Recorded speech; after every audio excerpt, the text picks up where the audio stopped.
taking melatonin at night to help me sleep. Okay, I can't. Come on, guys. Yeah. Go. Beep beep. Bye. I've been taking melatonin at night. Right now, I'm kind of getting a headache, to be honest, and I don't know why, because I was feeling pretty decent, other than the cough today. But here we are. So, how's everybody doing? COVID is no fun. I don't wish it upon anybody. I hope you guys are staying safe and being careful. It was literally probably one of like the worst experiences of my life. Yes. I will be live with product on Thursday night, so you guys can catch me with new product Thursday night. Today I've got pre-orders. I know you guys haven't been seeing a lot of my posts and there's a lot of things you guys have actually missed out on because we have been scheduling posts, and scheduled posts actually don't really push to you guys at all. It only happens to be on your page if you're scrolling. So Ann and Maui. yeah, Eileen, I'm definitely pale. You can tell my psoriasis has like gotten out of control in my eyebrows and on my hairline. It's been, I need to blow my nose, excuse me. You want scissors? No, I'm gonna get it. Go ahead if you can. Yeah. Hop on. Hey, it's me. Looking fabulous as usual. I did get my hair cut though. She did a really good job. Finally, because it's getting a little out of control there. I know that night I was live. Everybody was loving my hair piece. Oh, were they? Yeah. Sorry, guys. I needed to blow my nose. I'm back. So, yeah. So, my psoriasis has gone out of control. You can see it on my arms here. It's just been a little crazy lately here with everything. I know my hair is going to start falling out, and actually a large chunk, you can see right here, a large chunk of my hair fell out. What was it, yesterday? Mm-hmm. I was scratching and literally just a chunk of hair fell out, which I know is normal for COVID, after COVID. Boys! Guys, shut the door and be quiet. Please. We started homeschooling back up. The kids killed it today. They did really, really good. We actually never really gave them a summer break. We've kind of just been homeschooling on and off. Matthew has a week and a half left of second grade, and Grayson probably has like a month ahead. Rachel, so ironically enough, how this all started, I'll just tell you guys. Matthew had woke up stuffy Monday, the 2nd of August. Mm-hmm. And I knew I had Vegas, and I said, F that, I'm out of here. And I left because I was terrified that I was going to get sick from him. Unfortunately, Matthew and I sleep in the same bed because, you know, here in the condo, it's tiny. And I must have got it already from him. We think we actually got it from one of our favorite restaurants' waitresses. She was sick for quite a while, and she was serving us. And 4 days after we saw her, Matthew was stuffy. So anyway, fast forward, I go to New Jersey to escape, right? I went to go work and then head out to Vegas with the girls. On Wednesday the 4th, I started feeling a little wonky. I had a low-grade fever. What else did I have? Chills, I had chills. I didn't have a cough or anything. And then on Friday, it went away. I felt fine. So I flew out to Vegas on Saturday, and I mean, the girls saw me. I was okay. I thought it was just, you know, one of those weird bugs, right? Like you get a 24-hour fever bug, and then you get the chills when you get a fever, right? And you call it a day. So that's what I honestly thought it was. And then Sunday came, and I felt like absolute shit. Matt felt like shit. I felt like shit. Matt and MJ and Grayson all tested on Tuesday the 3rd, and they all came back negative. So I was like, well, I called my teledoc, and my teledoc said, if they're negative, you're negative. It's probably just a random, you know what I mean, thing. So anyway, I started feeling like crap in Vegas. So I stayed home. You guys didn't see me on any of the lives because I stayed in the room the entire time. I had no idea I had COVID until I went to the hospital on the 9th? Monday the 9th. I had a fever for probably like 3 or 4 days at that point, right? Yeah. No, maybe 2 days. Yeah. I had a pretty, Sunday Yeah. Sunday I had that fever. Monday I started feeling really, really bad. And I took myself to urgent care. It was like an ER. And that's when they tested me. I tested positive for COVID. That's when the girls left and I was quarantined in my room. But because my first symptoms technically showed on the 4th, Right. I was free to go on whatever day I left because they wouldn't let me out of my room. So this whole thing was a whole disaster, guys. It was the worst experience of my life. So they deactivated my key to my room, so I couldn't go out of the room at all, which I understood, but they wouldn't deliver me DoorDash or anything. I only could order like the $40 meals on their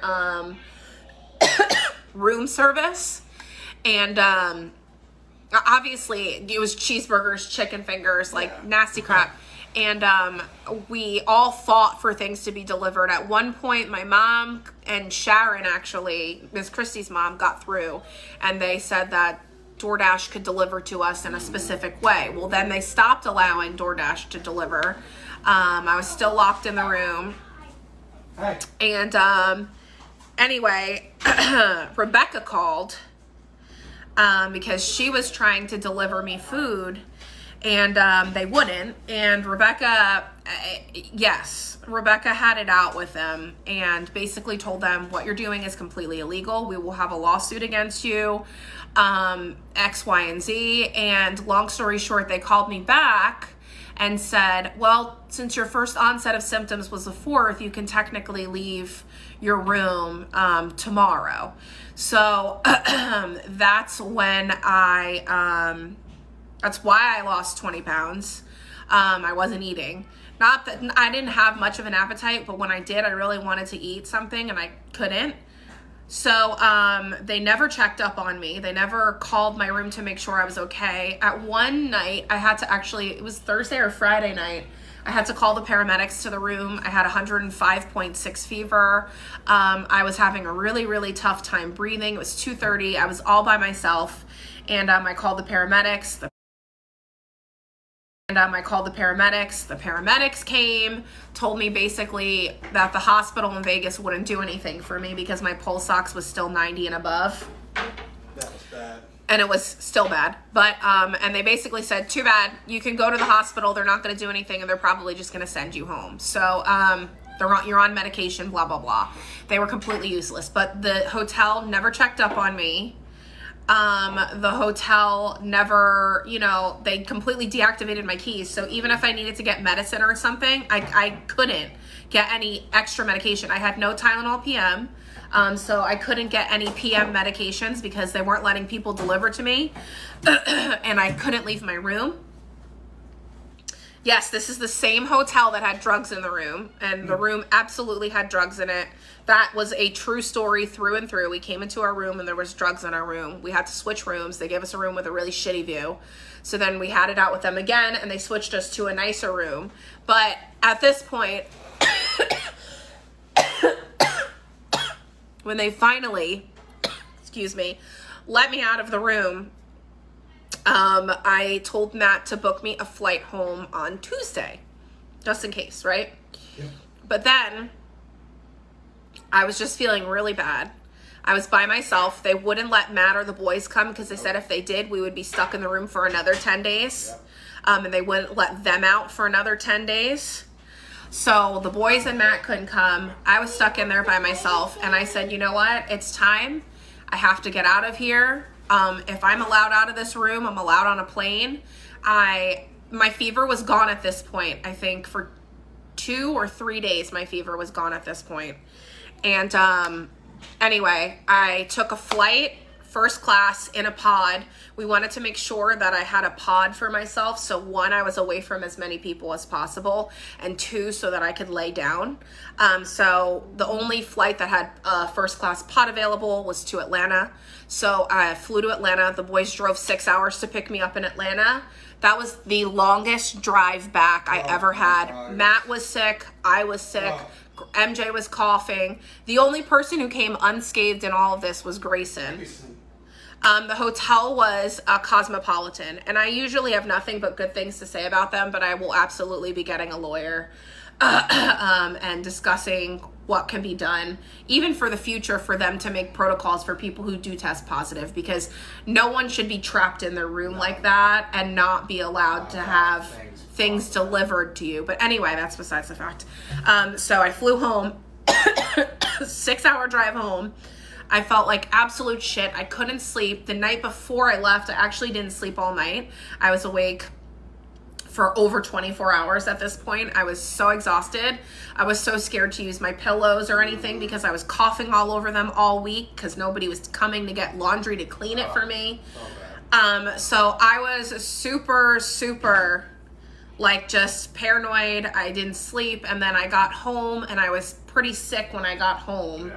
I think just because I was up, I was doing too much. I was lifting my bag, and I was down and out probably for another 2 or 3 or 4 days. So yeah, so this is the story of my COVID disaster.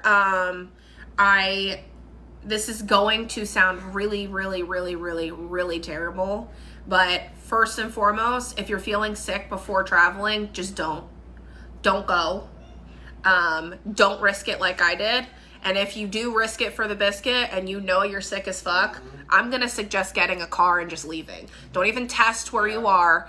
Rent a car and drive home and get to your house with your people. We should have done that. We should have, but what do we know?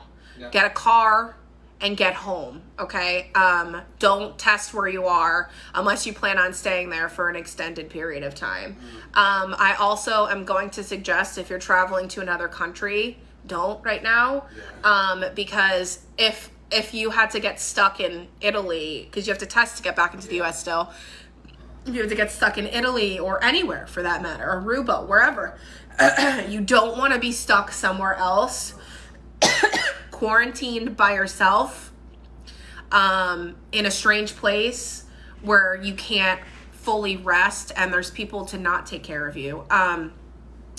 I didn't start feeling any sort of better until I got back here in South Carolina and I had the boys and my husband. You know when they say like people are in comas in hospitals and stuff, and you hear your people talking to you, right? And you fight for it. I found that was very true. When I was in Vegas, I just felt defeated. Right. There was just nothing more for me. I honestly, when I went to the hospital, I was half of my body was paralyzed. I don't know if it was reaction to the medication that they gave me or what, but my hands were stuck like this. My mouth was completely stuck open and my feet were frozen. And I was stuck like that for a good half hour. I couldn't explain to them. I couldn't ask them to help me. It was one of the scariest things that has happened to me, and I was completely by myself. The doctor refused to talk to Matt on the phone despite him being my husband. The nurse was a angel from above, and she got Matt's phone number for me I think she got it from my phone. And she talked to him because the doctor refused to talk to him. And it was not a good scene. It was not good. It was scary. And Tessa Ann. And it honestly wasn't until I got home that I did any sort of healing.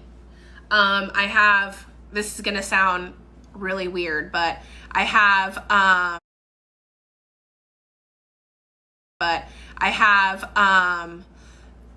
slight PTSD because of this. When I was in the room, the lights from outside were really bright, and the inside of the room, there was no like night light per se. So it was either super dark or it was super bright. So what I would do is I would shut all the lights off and leave the blinds open. So now kind of when I see bright lights, I'm kind of like weird about it. If I hear loud bangs, I don't know why there were so many loud bangs in Vegas, but it was loud. It was extremely loud. And Rebecca will know because she was in the room with me. Chelsea would know. But now every time I hear a loud bang, I kind of like freak. What else, Matt? What else triggers me? Foods. Panera. My mom had Panera delivered to me the one time that they let food delivery get through. So when I went to Panera the other day, I couldn't eat the sandwich that I normally get because I was just feeling really weird about it. You know what I mean? I don't think I'll be going back to Vegas for quite some time just because of the whole like I'm feeling a certain kind of way about it, and I'm not comfortable, you know what I mean? And coming home was definitely mentally what my body needed, if that makes sense. So that's the story. I am not vaccinated. Please don't turn this into a vaccination discussion. I'm not vaccinated. I will be getting vaccinated in 90 days. It's a personal choice of mine. I was in the hospital. My aunt is a doctor in the hospital. 90% of the people in the hospital were unvaccinated that I was in. 10% of the people were vaccinated. So for me, it's a personal choice because I feel like I know I can still get COVID. I mean, obviously I'm not invincible. But if it's gonna, one, keep me out of the hospital, or two, hopefully make my symptoms a little bit less. I never want anybody to feel like this, but I still firmly believe that vaccinations are a personal choice. So that's why I don't like to talk about vaccinations, because I believe they are a personal choice. And I know that they're important, right? But I also feel like, you know what I mean? Like it should be a choice that's given to us, and for religious purposes, right? For medical purposes, because vaccine injuries are a real thing. So anyway, I will be going to get vaccinated just because and that's okay. You don't have to trust the shot. That's why I honestly we didn't get the shot, because we didn't trust it either. And this is now, after getting it, this is a risk I'm willing to take for myself, for nobody else. You know what I mean? Because I know I can still spread it with it. I can still spread it without it. So, but for me, it's a choice that it's a risk I'm willing to take now after being on the other side of it. Right? So, yes. So we do have to get our antibodies checked. So they said after 90 days, was that the kids? After 90 days, we'll be able to get our antibodies checked. That's actually, it's not really proven, Leah. That's why I'm like, there's still a ton of stuff. So, anyway, skin cancer, I'm kind of like put on the back burner because I am just recovering from this. Also, my mom and dad are doing well. My mom had the full treatment inside of the hospital. My dad was treated by my aunt. My aunt is a doctor. And she came and flew to New Jersey and actually took care of both my mom and my dad for the past week. It has literally been such a godsend and so comforting knowing that my parents had somebody that could take care of them, that was properly equipped, that knew what they were what she was doing, because that's actually what she does. She's a travel doctor who takes care of COVID patients in hospitals that are struggling finding staff. So it was a godsend because I could recover without having to worry about my parents. You know what I mean? So it was really, it was nice to be able to have my aunt there with my parents. So they're doing well. Chelsea luckily only got a mild case, and Rebecca is vaccinated and did not get it at all. So my parents were not vaccinated either. So I gave it to my parents. So this is proof again So Matthew, or the waitress, gave it to me, which then gave it to all of us here in this house except for Grayson. I went and gave it to my parents in New Jersey. And then I went and gave it to Chelsea in Vegas. So I infected 1, 2, 3. I personally infected 3 people. Yeah. In a matter of like 2 or 3 days. Right. I was with my parents for 2 days. I was with Chelsea for a day and a half. Right. So it kind of just goes to show you have to be very, very careful. And without knowing it, I had no idea I had COVID. Yeah. Zero idea. And I went because I didn't go because my teledoc said that if they tested negative, then I was probably negative. So it's just, Rebecca was with us. Yeah. She's vaccinated though. So I don't know if it was just because she was distanced from me enough or if it was the vaccine. Either way, we're super blessed that she did not get it. So super thankful for that. But I just want you guys to be careful, whether it means you get vaccinated or you don't, or whether it means you're sanitizing, whether it means you know what I mean? I just want you guys to be careful. Yeah. Because it was very scary, and I don't want anybody. Don't get complacent. Don't get comfortable. Yeah. Be careful. And even, you know me, I'm careful. I'm a germaphobe to the max, and I still managed to get it. And I think I got it from a waitress at our favorite restaurant, our favorite waitress at our favorite restaurant. So it kind of just goes to show you guys that, you know, you can be as careful as possible and still get it, but still take those precautions because it did take 18 months for it to catch up to me. That's true. Knock on wood. With all my traveling that I do, it took 18 months for it to finally get me. So, so yeah, the cough is here. But I am 20 days post my first set of symptoms. So, knock on wood, I'm still here. I'm alive. Matt started feeling better slightly before I did. Yeah. Matthew only really had the cough. That's all he really had. And again, knock on all the wood in the land, Grayson stayed healthy because he's the one, if you guys don't know, Grayson actually has only one fully working lung. His other lung was affected at birth. He sucked in all the water, went right into his lung. Anyway, spent a few days in the NICU, but if he got it, it could have been much worse. So I'm thankful that he is still okay. I do not have taste and smell. Nope. I can taste. Matt can taste.